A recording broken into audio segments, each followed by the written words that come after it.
Higit 3 milyong pisong halaga ng shabu ang nasabat sa isang sasakyan sa Davao City. Napag-alamang rent a car ang sasakyang ginamit ng mga sospek.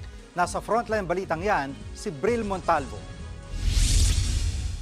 Nasabat ng otoridad ang nasa kalahating kilo ng hinihinalang ilegal na droga mula sa isang sasakyan sa Barangay Lacson, Davao City, alas 12 ng tanghali nitong linggo.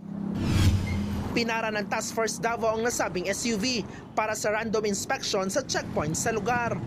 At doon nakita na may dalang shabu yung sasakyan at saka yung dalawang pasahero, yung driver at saka yung isa is nagtuturuan sila kung sino may-ari ng shabu na dala-dala nila.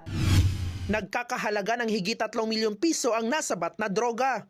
Agad namang inaresto ang driver at pasaherong sina Jim Kagalawan at Ronnie Domingo. Sa imbestigasyon, napag-alamang rent a car ang ginamit na sasakyan ng mga suspect. Galing daw Bukidnon ang mga kontrabando at ibebenta sana sa kanilang mga parokyano sa Davao Region. Hindi na nagbigay ng pahayag ang mga suspect. Inaalam na ng otoridad kung may kasabwat o sindikato sa likod ng mga suspect at kung saan nila kinukuha ang mga kontrabando.